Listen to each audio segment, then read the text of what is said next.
Did you have a radio when you lived here? Oh yeah, we had, they called it a wet cell back in West Virginia, yeah. We had a radio back when I was a child. What kind of programs did you listen to? Well, mostly whatever came on, and there was very few stations that we could get in the mountains, you know. So I think it was mostly musical. Did you ever listen to sports or news? Yeah, my daddy liked sports. Where did you see your first television? Oh, we was the first one in my little neighborhood to have one. Nice. My husband worked for Mr. Mayu, and we got a TV, and in our little little area where we were 4 or 5 families, we were the only one with a TV, so everybody would come to our house and watch TV. So we had an advantage. Of course, that didn't last very long. Right. You know, maybe 6 months, and then everybody started getting one. But everything was so limited, you see, when we came to rain. We had to put in a requisition to get a refrigerator, a stove. And everything was rationed. Yeah. So I remember when I got my refrigerator, because I'd been using an ice box. Oh, yeah. When I was working at Murphy and Collins, Mr. Julian said, we're going to get in 3 refrigerators. I said, oh, send one to my house. My house is unlocked. You can bring it in. Who did your husband work for? He said Mr. Well, he taught at a trade school. Okay. That was over in Crowley, Votech. But now I think they call it something else. Call it community college or something. Right. And who was his boss? You mentioned a name, Mr. Mayu. Oh, Mr. Mayu, he worked here in appliances. He had appliances, so he'd work on the weekends. Okay. With 4 kids, he neneeded to work 2 jobs, you know. Right. And how do you spell his name? M-A-Y-E-A-U-X. M-A-Y-E-O-U-X. A-U-X. A-U-X. Mayu. Yeah, I don't speak any French either, so I'm having to learn all these names. I know. You just can't imagine how frustrated I was trying to spell Richard. And when she spelled it, I said, well, that's Richard. Yeah. One of my I was so professors. upset to think somebody I couldn't spell Richard. What TV shows did you watch with your TV? Well, whatever was on, like I said, we didn't have too many. We had mostly New Orleans, and we could get Lake Charles, a few little stations like that. Okay. Did they have any kids programming? Yeah. Yeah, the kids started watching cartoons when they were a little bit older. Yeah.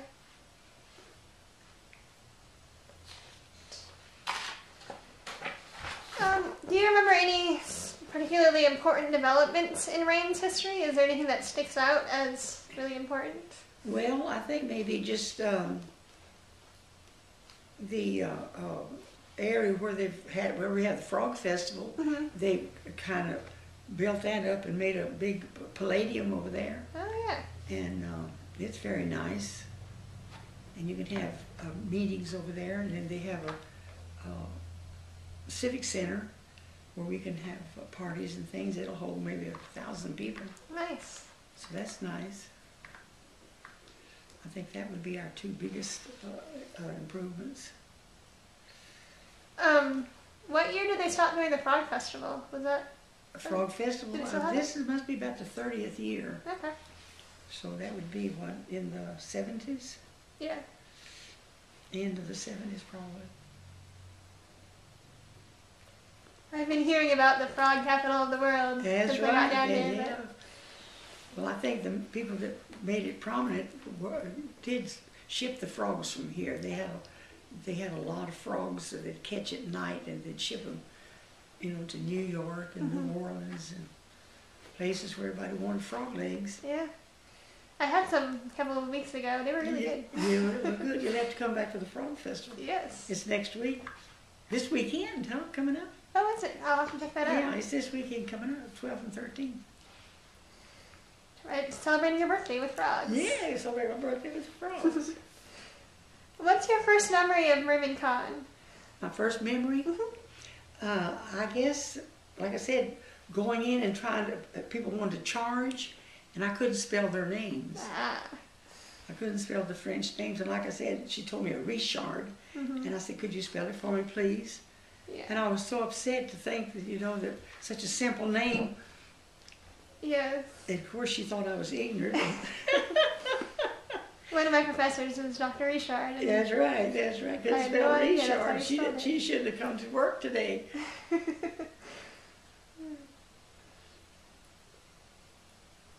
Did you ever hear about Rita from people who lived here before you went there? No. No, when I came to Rain, it was here. And it, like I said, it was the epitome of progress. You know, everybody came to Mervyn Cons. And I think everybody in Rain worked at Mervyn Cons one time or another. What kind of departments did they have? What did you shop there for? Well, I worked in ready to wear. Okay. They had what they called dry goods, where they sold fabric, and then they had a men's department. They had a hardware department, and like I said, they just had, you could just get anything and everything, and you could buy appliances there, and they had service for their appliances, the serviceman. So it was, like I said, a very, very nice place for that time of the, you know, era. And did they have a grocery store in there too? Oh yeah, they had a grocery department, Did it have a pretty good selection of fresh vegetables? Vegetables, oh yeah, Where did they get their produce, do you know? I don't know where they bought their produce. Do you know if they had any deals with like the local farmers? Well, I don't know about that, I really don't. I'll have to ask around. What kind of a place was it to shop? Was it pretty casual every day if you needed to? Oh yeah, yeah. It was. They had clerks in there, and they had the little thing that you'd send the money up on the little. Oh, what is that called? Kind of a vacuum. Vacuum. We actually got to go over and look at the old store when we started this project. So they still have the tubes there. It's kind of cool. Yeah, they got the tubes still there. It's kind of a novelty. Yeah, it's really neat. Of course, I'm still entertained by like the ones in the big old office buildings with the vacuum letters. Right. Yeah, they had, like I said, they had their own bookkeepers upstairs, and everything was self-contained. Yeah. Is there any one item that you remember specifically buying at Mervyn Cons? Oh, my refrigerator, that's what I said. I was so excited whenever he told me that they had 3 refrigerators come in, because I've been using an ice box. And of course, when I'd leave, I'd put a thing in the window for how many pounds I wanted, and I'd leave my quarter on top of the ice box. And so when they put the ice in the ice box, the bottom would open, and naturally all my ice was melted when I got home. Yeah. And the pan underneath was full of water. You know, it was very, very exciting. Do you remember what year that was? Probably maybe like in 47. I know it wasn't long after I was housekeeping, maybe 6 months or so. Did you ever have to go outside of Rain to get shopping items? No, I think everything we needed was in Rain. Where did you buy your car? In Crowley. Okay. But they did have a dealership here in Rain.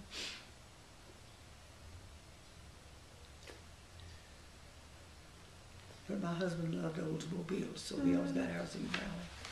I think the one in Rain was Ford. Yeah. And did you shop at Mervyn Con until it closed? I think so. Did you notice the decline in quality, or just other stores came around? Well, I thought it had a nice quality. They always had very nice selection at reasonable prices. Yeah. I think our biggest competitor was Abdallas, but that was in Lafayette, you know.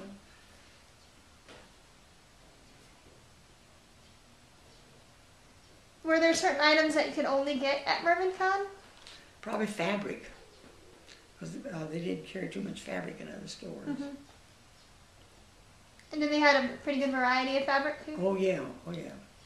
Beautiful lace and buttons, trim. Do you know if anyone ever bought their wedding dress material? Oh, I'm sure they did. I'm sure they did. And they had two ladies that altered things. So anything that you bought that didn't fit, you could take it upstairs and they'd alter it for you. Or come downstairs and pin it, you know, hems or whatever. And what was the store you said that competed with them? The what? You mentioned a store in Lafayette that competed. Oh, Abdallah's. A-B... D-A-L-L-A-S. Is it Possessive Abdallah's? Uh-huh. We still, I think they just closed not long ago. And where did you go to eat when you had a lunch break? Well, the little People's Drug Store, they had a little candy, and they had sandwiches. And Was that on the same block, Kate? yeah, it's right there where it's on this side. Yeah. Kind of where the antique store is now? Yeah. That's handy. They had, yeah, that's what I said, they had candy. But they always had, like I said, and then we could go across the street. They had a little restaurant across the street there, where that one's at now. You could go over there and have coffee in the afternoon, because we always had a coffee break in the afternoon. Nice. And do you think Melancon was a place to socialize, or was it mostly just to come shop? Oh, it was both. I think it was like I said, the meeting place. Mm-hmm. What do you call that? Like the nucleus of the Kind of the town? The hub or nucleus. Everybody knew where it was. That's right, that's right. If they didn't have it there, it just wasn't available.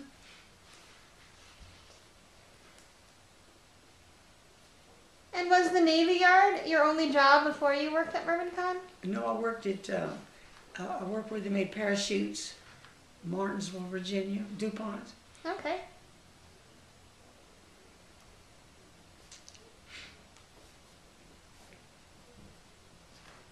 I'm actually from Tacoma, Washington, and there's a DuPont powder factory like 20 minutes away from my house. Oh, good. So that's a familiar name. Yeah, they stayed pretty busy during World War II, making parachutes. I learned that they invented nylon as the Yeah, replacement that's right. for the Now silk. they've all converted to nylons. And how long were you working there? A couple of years, because I married at 21. Do you remember the years? Pardon? Do you remember what years you worked there? Probably 42 and 43. Okay.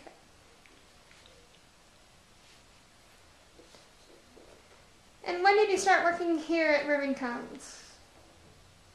In 46. 46, when you moved here? Mm-hmm. Did you move in the middle of the year, or was it like the holiday season? Yeah, mostly in the spring. I think around April. Because he was discharged in December. Okay. And we came to Rain. How did you come to get the job here? Oh, well, you just had to walk in and they would hire you, because I had worked at Lerner's dress shop in Philadelphia when my husband was stationed in Philadelphia, so I was kind of familiar with ready to wear. Okay.